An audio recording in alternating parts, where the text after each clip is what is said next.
welcome back to the Collin Cadmus Podcast. Today I'm joined by Jen Allen-Knuth. Jen graduated from Penn State University in 2003 and then started her career as an account analyst for CEB, where she spent over 14 years crushing her way up the ladder through 8 different sales positions, including large enterprise. After CEB, Jen spent the next 4 years closing enterprise deals for Challenger before founding her most recent and current venture, DemandJen, where she delivers keynotes and workshops to help sales teams generate pipeline and defeat the buyer status quo. I've been following her content on LinkedIn for a long time. If you're not already, you should too. And I'm excited to get her thoughts on all that's changing in B2B sales and find out what she thinks is working and what isn't for generating pipeline in 2024 and beyond. Before we get started, if you're watching on YouTube, please take a moment to subscribe to the channel, like the video, and leave us a comment if you have questions or feedback. If you're joining us from Spotify or Apple Podcasts, please drop us a review and let us know what you think of the episode. This stuff really helps to grow the audience. Without further ado, let's dive in and get her thoughts. Jen, thanks for joining me and welcome to the show. Thank you. Can I just say you have the coolest podcast voice ever? Aw, thank you. I got to tell you, a couple people have said that to me, but I cannot stand listening to myself. I really can't. I hate listening to it. I do the edits myself because I try to just, I like sort of just having my hands wrapped around this thing and not relying on people. I can crank the episodes out fast. And I don't really want to have to like sell sponsorships to make up for the cost and stuff. Yep. But I cannot stand listening to myself. I'm like, I don't know how people listen to this. I don't know how they like it. But maybe it's just like, it's your own voice kind of thing. But thank you. You gave me some confidence to kick this one off. There you go. Let's go. Love it. Well, I want to start with, I've been asking, just to set the stage for anyone who's maybe tuning in for the first time, I've been asking a series of the same questions to a bunch of people. These are topics that have been hot for me over the last few years, really the last couple of years, sort of COVID and beyond a little bit. Although some of this actually was brewing up before that. I actually shouldn't say that because I did go sort of on that rampage where I met with Aaron Ross and started talking about the broken outbound system and all that stuff. I guess that was before COVID. So maybe this started brewing up a little bit, but I've wanted to get everyone's thoughts and just aggregate some stuff here and sort of see where we're at. And there's been some trends, there's been some themes, but you're working specifically in the demand gen space. So I'm curious to kind of see where you're at with this. So I want to start high level. What do you think is broken with B2B outbound and how did we get here?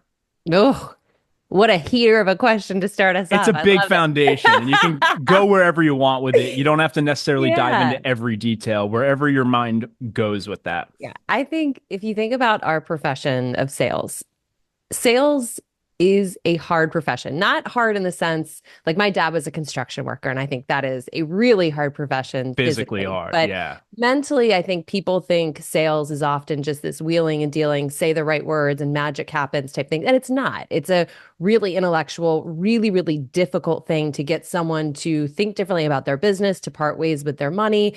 Like, I think we undervalue it a lot. But that being said, because it's hard, I think there's this natural human tendency where we've always looked around for an easy button, right? So when sales engagement platforms came out, it was like, wow, I don't have to spend all this time writing individual emails to everybody else. I could just hit a button and blast a bunch out. My job is easier.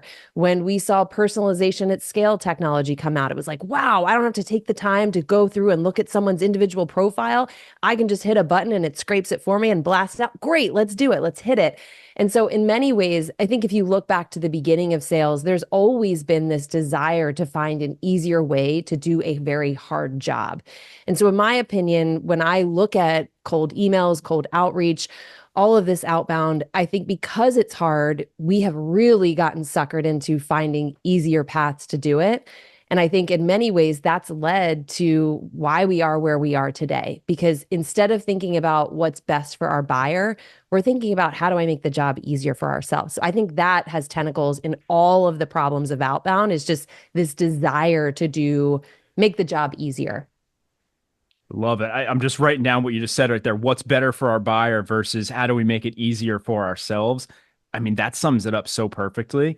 I think part of this, that my view on some of this has been that we've been the victim of sort of a financial model, in that we have essentially morphed into an investment vessel for venture capital, right? That's where our money comes from. That's where our fundraising comes from. And because of that, finance people like to be able to put things into a spreadsheet, and they want to be able to predict. They want to be able to say, if we do this, this is the outcome, right? So if we invest in 20 companies, the outcome is 2 of them have these nice unicorn exits.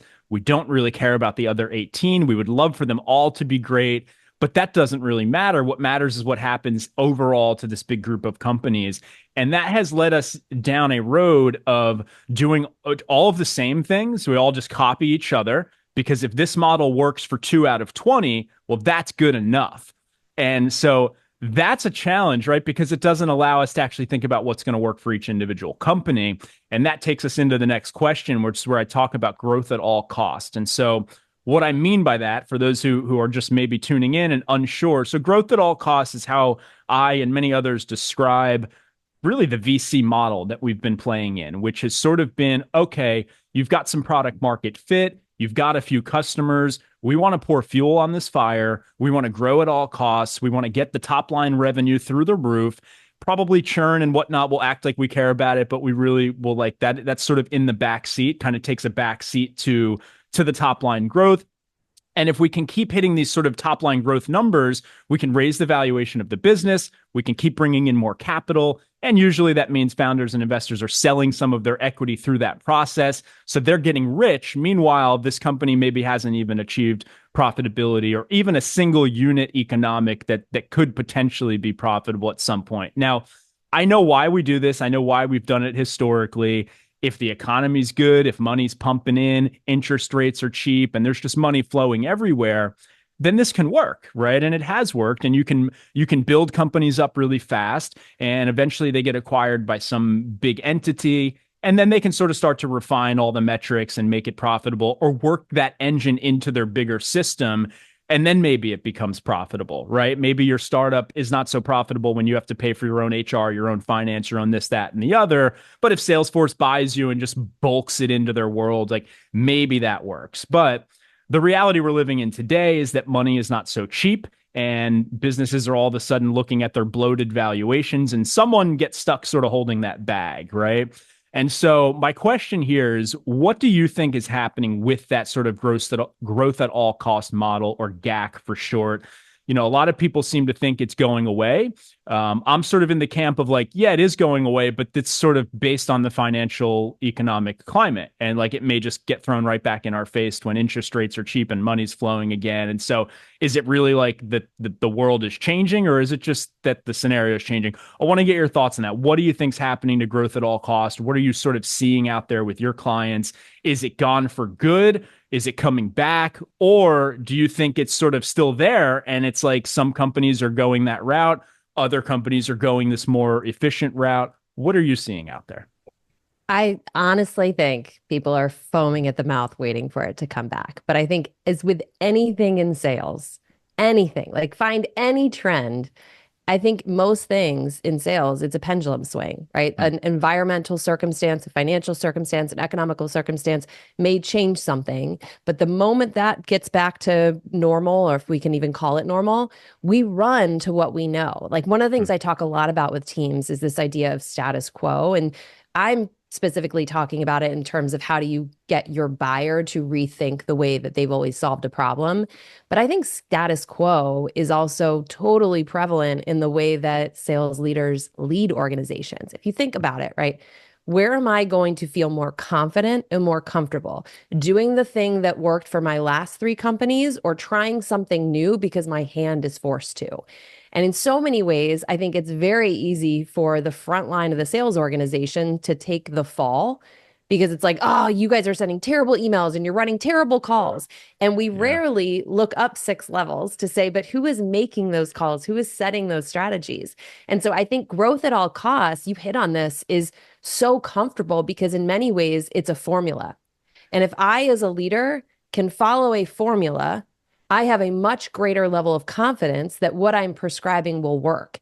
If we think about the things I think are working today, which are throw that stuff out, actually sit there and identify what is the problem we're solving for customers, who are the right customers to feel that problem, and how do we articulate that problem in a really meaningful way? Well, that shit sounds way harder, right? I would much rather do the push a button, run the formula, recognize it's not going to be perfect, but it works more times than it doesn't.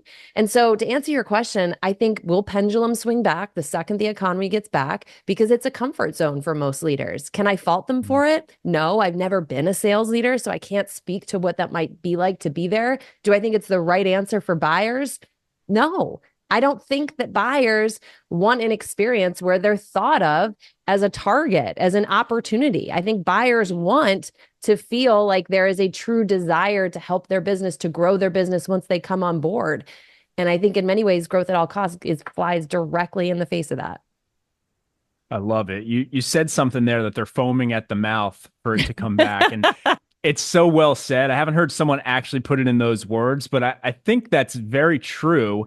I probably am, even though I like to talk so negatively about it. I mean, let's be honest, when growth at all costs means we're all going to make more money, right? It probably means there's more money to be made. It probably means they're going to hire more people. Those are generally good things for us, right? The downside is that when they start moving money around like that and they start hiring people in such bulk, I tend to think we don't treat people like people anymore. And they sort of just become numbers, and then we can dump them as fast as we bring them on and all that sort of stuff. So there's downsides to it as well. But I'm with you. I do think people probably want it to come back for those who at least pivoted, right? They were there, and then they sort of like, maybe we stopped hiring or we cut some people and like things are just different now.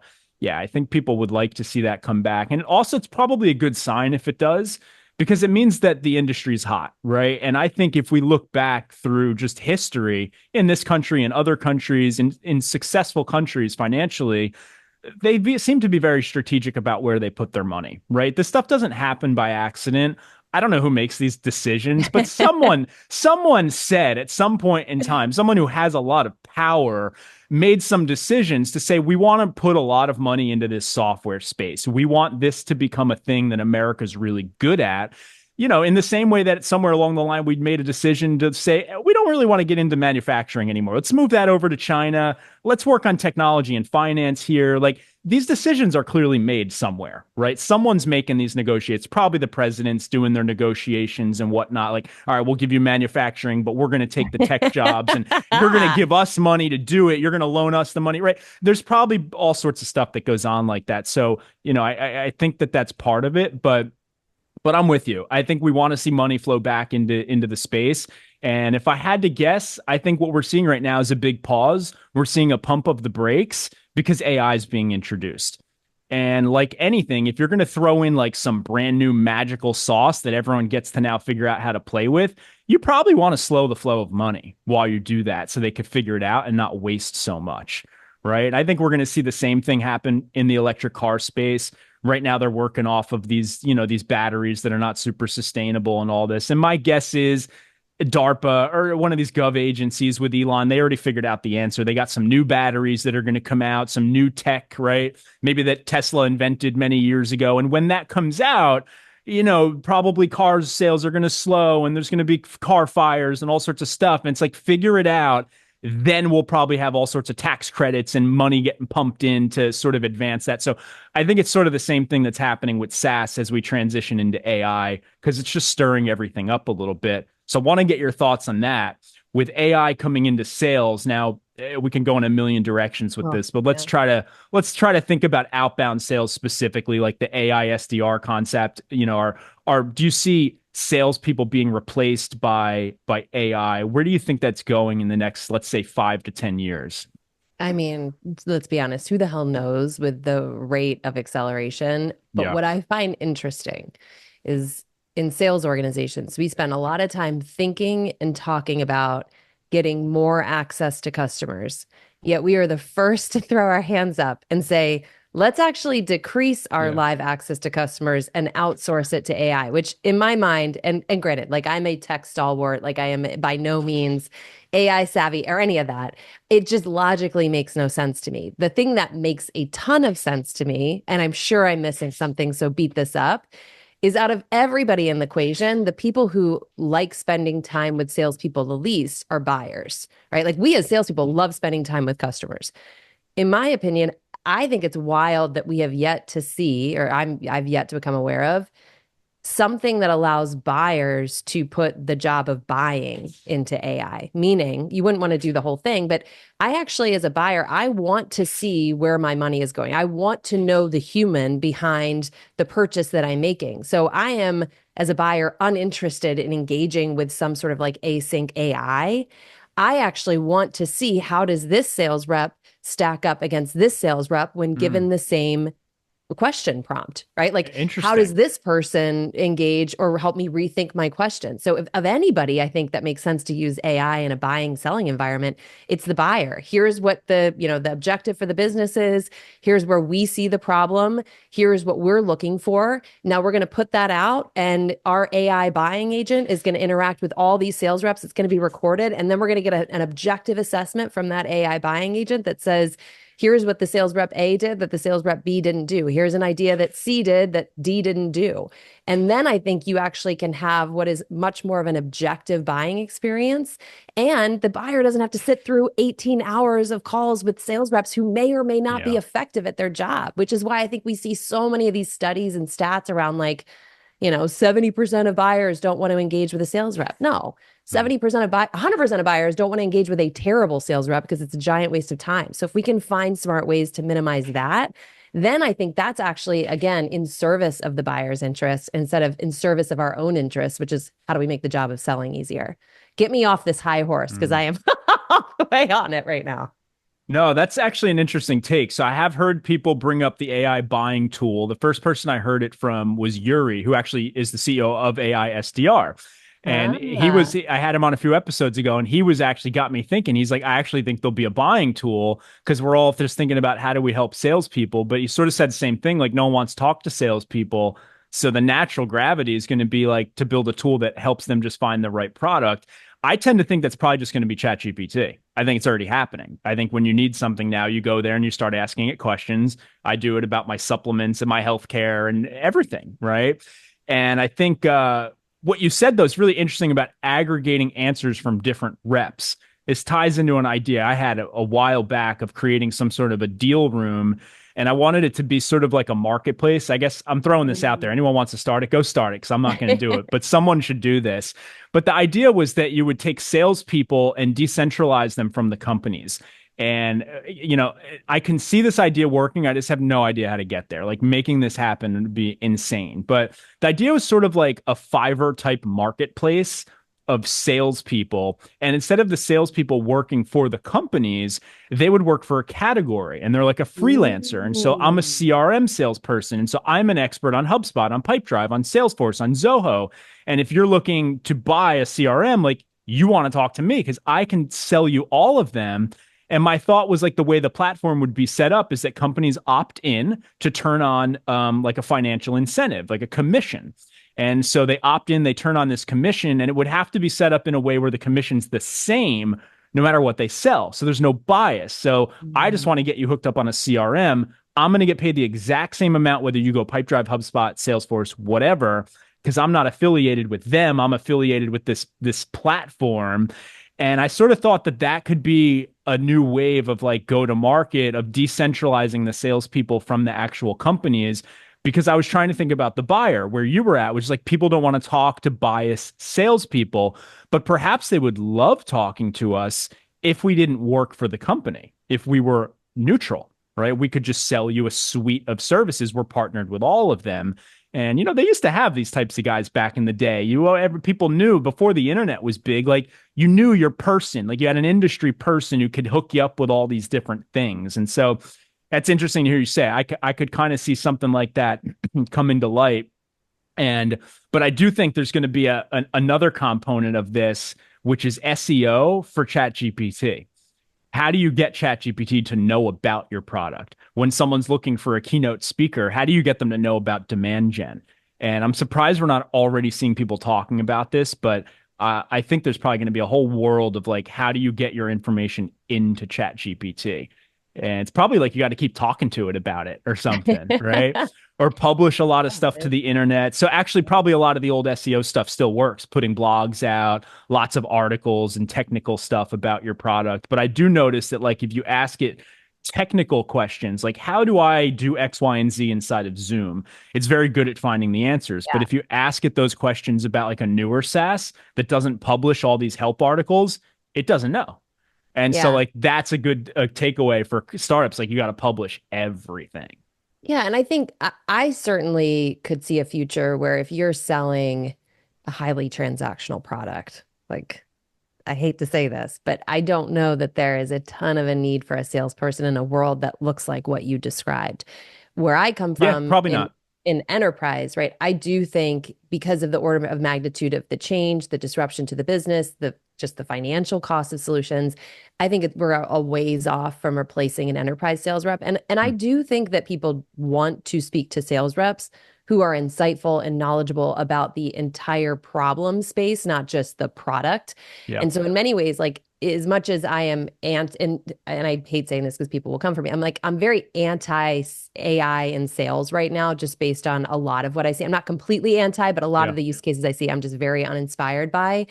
However, I do think it presents a really good opportunity for our skills as salespeople to shine, because in a world where everybody is copying plays and it's much easier to do these things at scale, I do think the people that will stand out the most are the ones who are highly skilled and offer something above and beyond just here's what our product does and here's why it's great and here's why it works. And so I'm excited about like that kind of carve out where we can get back to truly leading with insight and sharing more than just product explanations with our prospects. Yeah, we need it to make us better and make us more accurate. If it can feed us the right information when we need it, that's great. I'm yet to see a tool that really crushes it out of the park doing that. They say they can, but it's all trigger words. It's like someone brings up this word and here's a little blurb about that competitor. This is the type of stuff people should just learn anyway, right? And I think they do for the most part. So maybe it helps a little bit with ramping. But yeah, I would like to see AI where I really think it can help us. And it doesn't seem like anyone's crushing it in this aspect yet, is analyzing buyer behavior so we can get real intent data. Like that would be super helpful if AI can get real sophisticated with knowing when people are going to buy. Because I think we're still real high level with all this intent stuff. It's like, oh, they looked at your blog, they're going to buy. It's like, it's probably a little more complex than that, right? It'd be cool if it was that easy. Yeah. And I do I do get excited. You know, I held off from doing anything AI-ish for a while. And then I started using it as a prep assistant because that is just factual information. I'm not asking it to like think or be creative. It's just make it easier for me to do the right things as a salesperson. Yeah. And I love the fact that it now eliminates the excuse of I don't have time to prep for a discovery call or I don't have time to research an account. We all have time now. It has made it incredibly easy for us. So I do want to clarify, like, I do love it for that because that has been the bane of every sales enablement and sales leader's existence for a long time, is that excuse of time. It's an extension of your brain, right? It's like finance people using spreadsheets when they used to use the abacus. I don't know if you know what that is, right? For the kiddos out there, used to have to slide these little beads and to count stuff. And they had people, by the way, their job title was calculator. That was their job title. And this was like, you made good money if you were good with numbers. You were just sitting there. And then a spreadsheet came out and these people are like, what the fuck are we going to do? Like, but now we just use the spreadsheet all the time. It's great. We love it. So I think we're just in that transition period. We're figuring out what to do with this stuff. And there's some things that it just won't make sense with. But let's talk a bit about quota attainment. I'm interested to get your take here specifically because you're all enterprise, right? Yeah. For like through the whole thing pretty much, right? So I want to get your thoughts there. Can you maybe give me a sense first? Were most of your roles, were you getting paid quarterly or annually? Quarterly. Quarterly. Okay. So this is pretty standard of a question then, because some people get annual and it's almost impossible to ask this question there. But what, industry wide, we're seeing quota attainment at like below 40%. It's really bad. how bad was it at the companies you were at? Did it keep getting worse sort of as time went on? What was your experience there? And then maybe on a broader question, even if it wasn't bad at your companies, what do you think is the bigger reason for it being so low industry wide? Yeah, so when I started in 2004, like 2004 to 2008 was amazing. I mean, I was selling an annual research subscription basically to CMOs Mm. and CROs. And you could get those deals done in a single call sometimes. It was not hard because cash was pretty plentiful and things were kind of rosy. And then 2008 happened and we were That's when I about graduated, by the way. yeah, Like the that was worst like time. Yeah. the worst time to graduate for sure. Yeah. I was carrying I don't know, a couple $1 million quota at the time. And I remember like once the news of the economy kind of started trickling out, I thought, okay, this might be a little bit bad. And then I opened my inbox and it was just cancellation, cancellation, cancellation. Because if you think about what I was selling, it was totally a nice to have. It was access to best practice research and events and things like that. And the way that I had been selling it is, look at all these things you get access to for this one fixed price, and it'll help you avoid making a bad decision, so on. So that year, my results absolutely tanked because Mm. I had not been thoughtful about preempting that. I had not been thoughtful about how do you shift the way we talk about this in an environment where the world looks very different and people are no longer just having nice to have stuff. So that was a terrible year. 2020 was a terrible year because I was selling the Challenger training program, and that was an in-person training program. Not a lot of people buying in-person training in 2020. And so I Mm. think of those as kind of my low point years. But I would be lying if I say like the whole sales team across the board, even at a company who sold a sales methodology, was hitting target. They weren't. And that is, and myself included in some of those years. And the years where I was not hitting quota were almost always because I was obsessed with the pursuit of hitting quota. And I know that sounds trite and silly, but I think it's one of the biggest missteps we make in sales, both from a leadership level all the way down to the front line, is when we make our obsession the goal of hitting quota, we do all sorts of wild, crazy things that make no sense to the Yeah. buyer because we are obsessed with our own goal. When I would have those years, I was very lucky to work for a great leader who knew my faults, knew my flaws, and he would hold up the mirror and say, listen, you can keep doing all these things to try to hit quota, or you can reset and say, let me refocus on what my customer is trying to achieve and back into that. And again, as trite as it sounds, the best years I had are when I consistently had that level of thinking. And so where we are today, I think we are all a bit in panic mode. I shouldn't say all. Many people are in panic mode. And so it's so easy when you're in panic mode to go to the end goal and say, what do we got to do to hit that? Instead of stepping back and staying true to where I think most businesses originate, which is there's a customer problem. We have a unique way of solving it. And there's a genuine interest there to help. And so I think like when you have these major economic events, I certainly felt it in 2020 and 2008, we panic and that panic Mm. causes us to do silly things. So do I think quota attainment is just a lost cause? Absolutely not. There's far too many people still hitting quota because I think they're not letting the environment cloud their judgment. Wow, that's so insightful to hear. And yeah, it's funny hearing you talk about 2008 because you got like 4 years on me. You graduated 4 years before me. So you lived through that in your career. Whereas for me, it affected the job market. Like I Yeah. graduated school, I ended up working as a manager at CVS. And there was no jobs. Like this was what was out there. I was like, okay, 45 grand to be an intern and then an assistant manager, I'll take it, I guess. But so you had the job, but then you get hit with everyone's buying behavior changes. Everything changes. So your first 4 years, you learned emotion and you're like, oh, this works, this works. And then all of a sudden you're like, wait a minute, the way Yeah. people think and spend money changes based on like what's going on in the world. And it was just interesting hearing you say that because it made me realize that we didn't learn that in college. At least I know I didn't. They didn't mention that. They didn't say anything. No one in my entire business school said to me that at some point in time, there's going to be economic changes and it's going to literally change the way everyone does business. And you need to be prepared for that about every 10 years.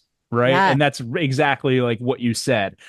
How do they not teach us that? It's like that seems important to know, but and it really does seem like it's every 10 to 15 years or so. For Like sure. there's just some big event that happens.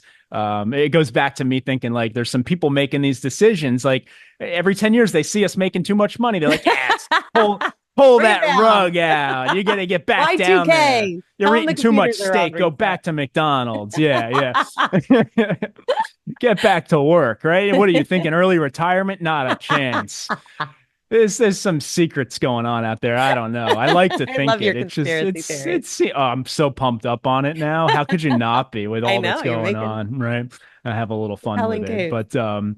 but nonetheless, okay. So that makes sense for quota attainment, and I also think it's part of the venture capital model that we talked about. Like it's some of just like setting too high of a quota, or like we're just arbitrarily making up these numbers, or there's just so much nonsense that goes into it.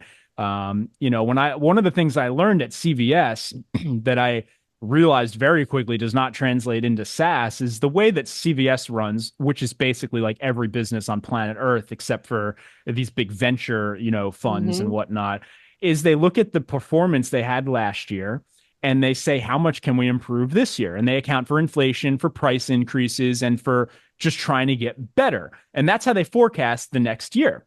And they actually do it through every week of the year. So when you get your P&L and your forecast for next year, it has 52 weeks listed out, and it shows last year LY what you did in revenue.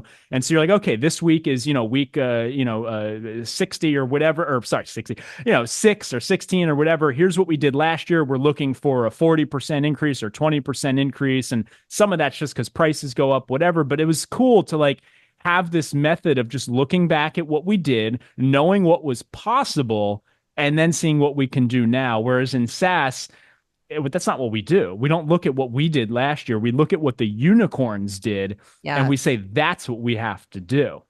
And so, a lot of people don't know this. I did not start working in tech until 2022. Like I spent my entire career in professional services, and I was primarily selling to like healthcare and manufacturing and insurance and all of these like quote unquote boring industries, where you would see a logic flow, not always, but often, to the way that they set targets for the following year. And it always had some sort of justification or rationalization, like raw materials increase, so we have to reset and rethink this. And then I started in tech in 2022, and I was like, what is happening here? It's like the most uninformed way of setting targets, and just everybody wants to be a unicorn. Well, it doesn't work like that. That's completely illogical. And so I think for a long time, for the since I've been exposed to tech, I've been totally mystified by how we approach business in this industry. I don't know. It seems like it's a little gambling. bit like it is. That's what it is. Perfect word for it. Yeah. It's a Ponzi scheme and it's gambling. And people don't like to hear me say that. The VCs are like, that's not true. It's like, yes, it is true. It is totally true. You're literally going out there pitching people to get them to give you more money at a higher valuation. You're taking some of that money in the process, and eventually someone gets stuck holding a business that is valued way above what it's actually worth. That's a Ponzi scheme, like by definition. And they're like, no, because it works out for 20 of them, or 2 out of the 20. And it's like, yeah, what about the rest? You're describing a Ponzi scheme to the T. And they're just like, well, no, that's not it. We're building great technology and we're advancing the world. The future, Collin. Yeah, we're changing the world. And well, yeah, you are. You're making people go bankrupt and you're robbing people, and that changes the world, right? No, I'm being a little bit facetious here. I'm being a little facetious here, but there's a lot of truth behind that. And I don't blame finance people. They are operating within the environment that has been created around them. Yeah. They're doing the things that they're supposed to be doing based on the incentives that are in place. And founders are excited to raise a bunch of money. They got some cool idea, and someone wants to give them $5 million to turn it into something bigger. And along with that $5 million comes a sales target. And this founder's like, well, I don't care, because I don't even know what the fuck you're talking about. I'm an engineer. That sounds cool to me. $5 million. Yes. You just agree to the shit you don't understand. You're just like, yeah. I'm going to hire someone to figure that out for me with that $5 million. And then that's me. That's you. That's all the people who, they bring you in and then like, oh, they can't figure it out. They suck. They got to be fired. And it's like, well, maybe, just maybe you're one of the 18 out of that 20 portfolio whose product sucks. And you're going to end up finding that out. But nobody wants to hear that, though. Nobody wants to admit they're that. No, because they actually don't have to. Because all they have to do is convince people it's great. Right? Yeah.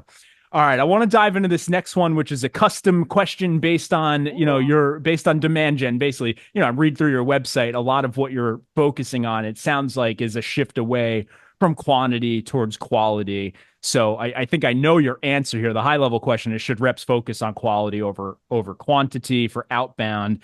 I think safe to say your answer is to go towards the quality route. So I want to dive into, what do you think is the big difference there, and sort of what should they be focusing on specifically?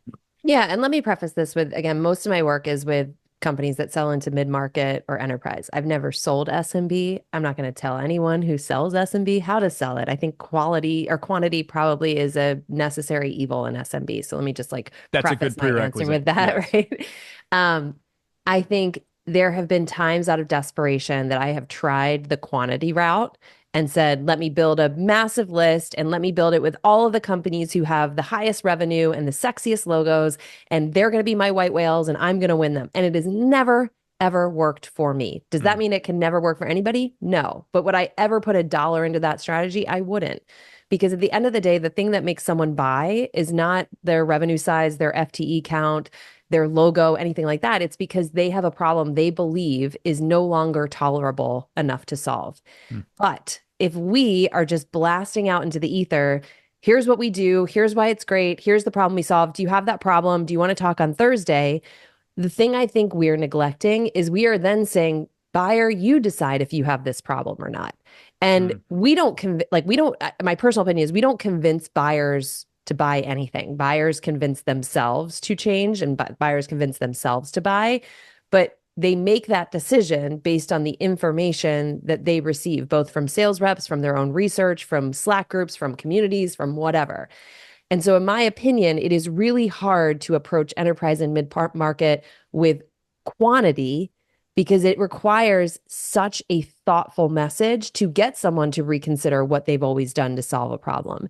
And so that, in my opinion, is why quality matters, is because if I just blast all the C-level execs in my enterprise territory with the same us-focused message, I am at best going to get a reply from the very small percentage of people who are actively shopping for a product like ours. But by the way, now I'm in competition because they're actively shopping with a bunch of other people. And I better hope to have the best price, the best product, and I probably don't. And so where the reason I got the nickname DemandJen is because I was one of those sellers who was bitching about not getting more quantity of leads from marketing. Did they start calling you that? That's how you came up with the business name? My manager said, listen, you can either keep bitching and I'll sit here and listen to you because I'm your manager, or you can figure out what can you do to try to generate more demand for yourself, knowing that the marketing thing, if it even gets fixed, is going to take a long time. And by that time, you will have missed your annual goal. And so I started saying, I've got to stop just looking for the people that were looking to buy sales training and instead get people to reconsider why sales training might be something important for them to even factor into the long list of things that they're looking at. And so I started generating a lot of demand through Outbound, through LinkedIn content. And that's why my manager, when I said I was leaving, was like, you name your business DemandJen if you leave. Because is that when you started posting on LinkedIn? I started posting in 2020 because, again, that was a really dry year. And I just said, I've got to try to spark more conversations with buyers. And it's when you were selling sales training. Yeah. Yeah. Mm-hmm. And I was terrible at it in the beginning and then learned what actually activates people is problem discussions. Like, can I show you that I can mirror the same conversations you're having in your executive leadership teams, because that tells the buyer, I don't have to educate this person on the problem. They seem to understand the problem before I've ever even gotten on the phone with them. So am I going to be more or less impressed with their ability to recommend a solution? Probably more, because it sounds like they deeply understand the problem. And that's when I realized, we often in sales rely way too much on marketing. In my opinion, we have to look at marketing as the extra. Anything I get from them, great. But I'm not banking on it in order to hit my number every year. Yeah, this makes a ton of sense. And I feel like with the content piece too, especially in the sales, I mean, I can relate to that. Did you notice that when you started getting some leads and some opportunities from the content, was the sales cycle almost faster because they already sort of knew you and your narrative? 100%. And I can tell that because it's the same for you. Yep. You don't have this little weird dance that you do in the beginning because people often lurkers who never like or comment on any of it are just silently watching. And Yep. the more that they watch, the more they say this person gets it. And so you can jump into that first conversation with the understanding that you and I look at the problem the same way. So yes, that absolutely made the process go faster. It also made it feel less like a transaction Yeah. and more like this is someone coming to me for advice. And I think that's where we win as salespeople when people are looking to us for advice. That just made me think about something weird in my head. I always relate sales to dating, and just Yeah. made me realize like the way this works on LinkedIn is like we're sharing so much deep insight and opinion that the people who eventually reach out to us to do business, they basically agree with us, right? And so we've sort of narrowed the pool down to like, okay, we think the same about this stuff. And so we're past that stage. It made me think like that's the problem with dating sites. They don't do that. They just let you look at the picture and you're like, oh, Yeah. we're mutually attractive. Maybe they should be posting content there. So by the time you pick someone, you're like, wait a minute, I know this person likes to eat this food. They hate going out to these places. And on the weekends, they like to sit in and do this. Like they're just like me. Like it's almost like we need to figure out how to mix that in there because it's the same thing. It It very much is. is, but that ends up saving so much time. And I've noticed that for sure.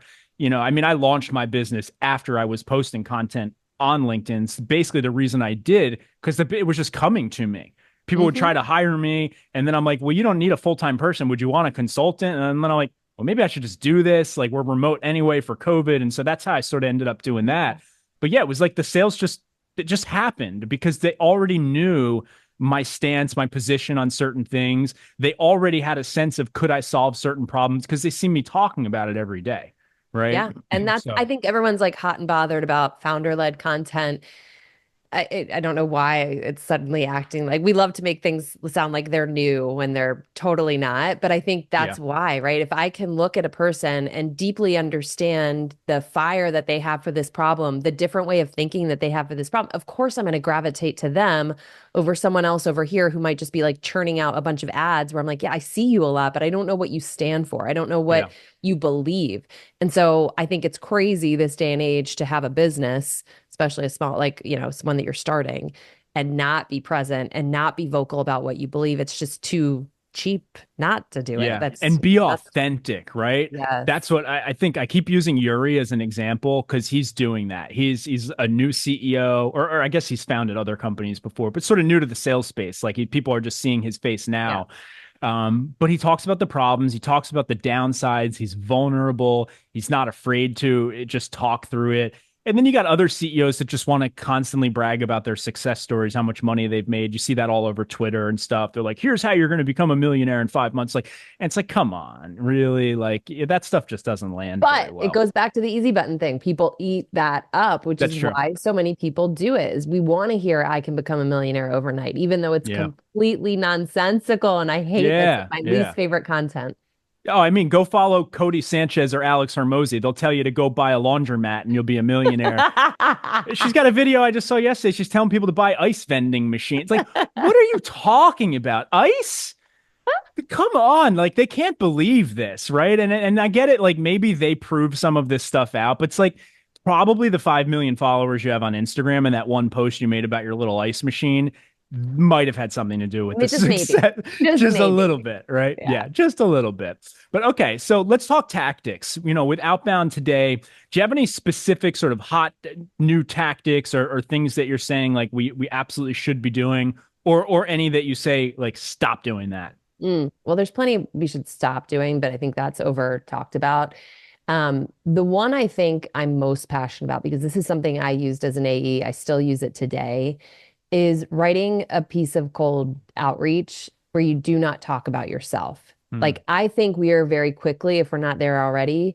I mean, I don't know if you've like done the latest Apple update where it's like auto summarizing your texts and your emails and things. I'm super curious about that because if you have something auto summarizing it, you could put all the fancy upfront personalization and rah stuff in the beginning, but it's going to pick up that you want to meet with them about your product on Tuesday at 8, right? And I don't even Is need to Apple open Mail the now email. doing that? Mm-hmm. I actually don't use the Apple app. Oh, interesting. Yeah. So it's like, and if it's on your phone, like it's on your iPhone too. So is it for text messages, all these things. And so What I think that means is we're going to have to start getting much more creative about conveying we have insightful things to share, just like we talked about with LinkedIn. I think we're going to have to port that strategy over to email. So the approach I take, I call it problem prompting. It's instead of like the classic, hi, I noticed you're a VP of sales at this type of company and you're hiring. So I thought you might be running into this problem. Well, we help companies do this.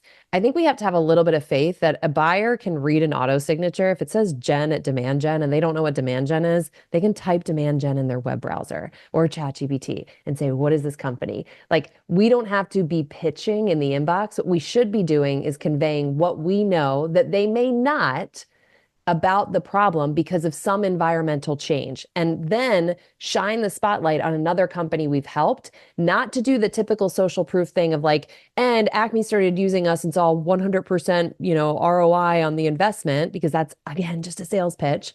But like, Acme had a really smart way of reversing this problem. You open to hearing how they did it. And so the sales call becomes much more of a conversation around, here's how another company who might be somewhat similar to you in regards to the problem that they're up against, here's what they used to do, here's what they do now, here's what they saw on the other side of that. And oh, by the way, it leads back to us, but we're not leading with it. Like, I think we're going to have to get so much sharper at earning executive time by telling things that are telling insightful things that aren't just about our product at face value. And I still see success. I used it as an AE, I still do it, and I still see success with it, because there's just way too much, pitching happening in the inbox. So what I'm hearing, if I can summarize this correctly, tell me if I'm wrong here, but it's really, you want to be pitching the problem, not the product. Yes. Is that right? Who buys products for problems Right. they don't believe they have? Like, we get that so wrong in sales, and myself included. I always thought if I made the solution sound awesome, and here's all the companies that use us, and here's all the ROI stats, well, gosh, they won't be able to resist meeting with me. What I neglected is that's what every rep is doing. No rep is like, take a call. We reduced, their revenue by 100% and increased their risk. Nobody's saying that stuff. Right. So it's not that it doesn't matter. It only matters once the prospect has decided they have a problem worth solving. And I think that's where the competition is right now, is how do I be the problem that they pick? Bingo. I like to use this example is to think about a doctor, right? If you went to the doctor today, let's say I go to the doctor, I'm like, hey, doc. And he's like, I'm going to write you a prescription for Ozempic. And you're like, what? We didn't even get started here. I'm not worried about losing weight. And then, no, Ozempic, that's the one. And I'm like, no, I weigh 150 pounds, trying to gain weight. What are you talking about? And like, that's what we're doing as salespeople, right? When we jump in. That's a great analogy. We don't align on the problem. Yeah, we have to align on that problem. And I find that when you do, if you focus the whole convo on that, and even in transactional sales, I've talked about this for the cold call too, like, focus on the problem. You got to get out of the mindset. And you said this earlier too, about just flipping your mindset away from I have to book meetings.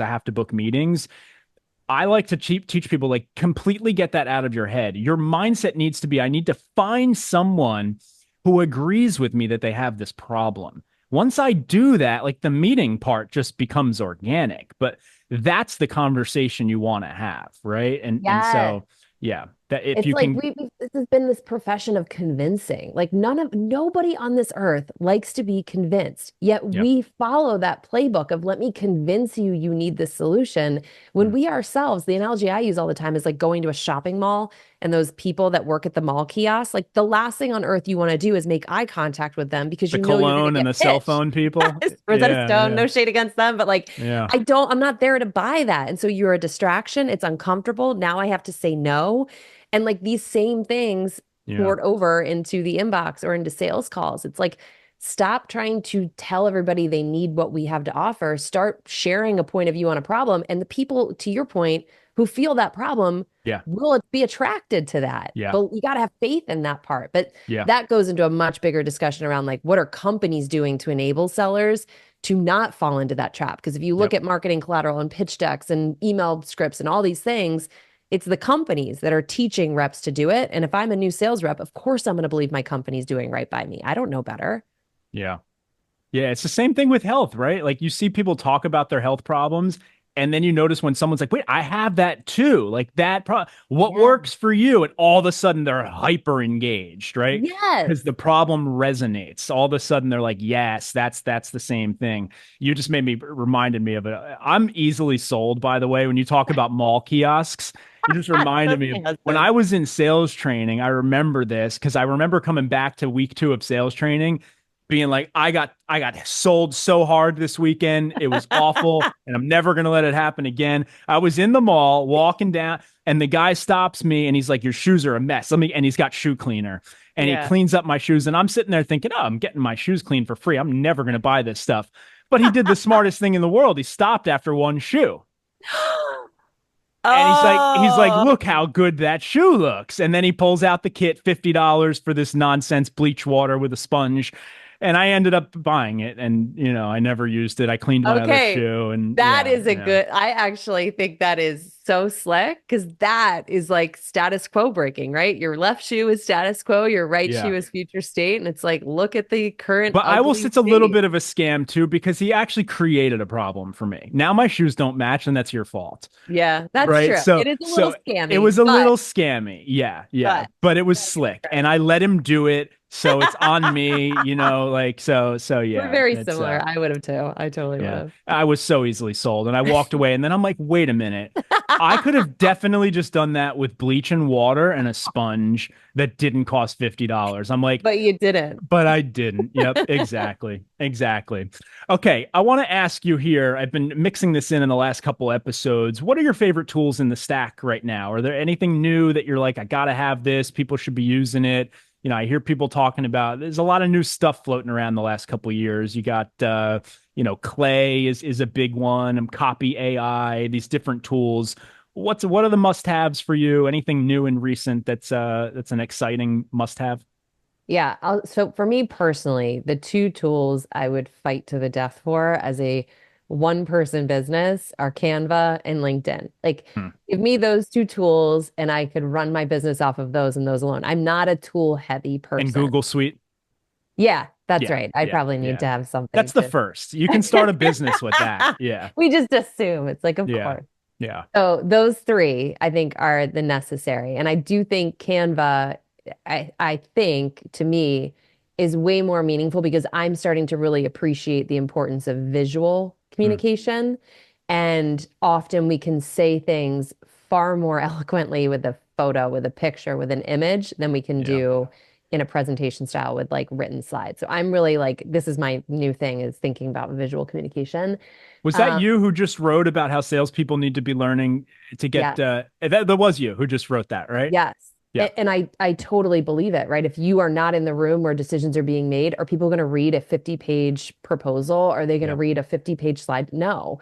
But if you can find a really creative way, I'll tell you who does a really good job of this. Bilal Batrawi is one Hmm. of the best I've seen at taking a problem and using an image to illuminate the problem. And I think that like you allow the audience to have this aha moment, which feels like theirs. And I think Yeah. that's really powerful. So like when I think about the art of selling, I think there's some very basic things we all do. And I think there's a crew of people that are just doing really, really unique and interesting things. That to me is a camp that I definitely want to get better at. The one I'm a partner for them. Clay, I don't like, I'm not sitting there creating clay tables because I'm not technically proficient at clay. Hmm. If I were leading a sales team, I sure as hell would have my RevOps person building at minimum clay tables to help sellers figure out who they should contact in their territory based on the propensity to have the problem. Like that to me is the most exciting thing about clay. It's not AI generated emails or personalization or any of that stuff. It's how do you focus your reps on the right account based on evidence that they have the problem you're solving. That to me right now is the most exciting AI use case I can think of because your average sales rep is not super savvy at that. And if you can use technology to make that job easier, again, I think that's a place where you actually do have a true efficiency play. Well said. And the post you wrote resonated with me. I couldn't remember. Maybe I saw it last night when I was going through all your profile to write the intro. It resonated a lot because I actually think it wasn't like the reason, but it was one of the things that helped me move into leadership fastest is that I was able to crank out my own content. I was able to put together training decks or even decks that could be used external facing. And your average salesperson, maybe today they can, but back when I started in 2012, the average salesperson didn't really even know how to put a PowerPoint together, if we're being honest. Even back then, when I started posting on LinkedIn, the average person on LinkedIn didn't even have a banner on their profile. Yeah, no. Everyone had the blue token, with the weird lines on it. Everyone had that. And I remember making the first LinkedIn profile banner at Aircall. We had over 100 employees and we had a full marketing team. And I made the first banner and people were like, do we? And I sent it out and they're like, I don't want to put that in. That's so corny. Blah, blah, blah. I got made fun of so much when I started posting on LinkedIn. I knew everyone was making fun of me behind my back and they're like, oh, what a dork. Who does that? And then all of a sudden the marketing team's like, hey, we have an event coming up on Monday. You think you could post about it? We wrote a really great post for you to write. Yeah. Well, they would start putting together events and stuff. And they're like, holy shit, Collin gets 50 signups in an hour. We can't even get that in a week. And then I'm like, yeah, see why I'm doing the corny stuff. Who's the nerd now? Yeah, maybe it works, right? Maybe it works. But anyhow, let's wrap this up. I want to talk about DemandJen. What's your elevator pitch? Who are you working with? Who should work with you? However you want to, wherever you want to go with that. Thanks for giving me the opportunity. So if you look at the research, 38% of the opportunities in our pipelines today will be lost, not because we don't have a good product, not because we don't have a good brand, not because we don't have a fair price, but because the prospect just decides, I'm good with good enough. So pitching better doesn't actually defeat good enough, which is something I don't think I realized as a salesperson.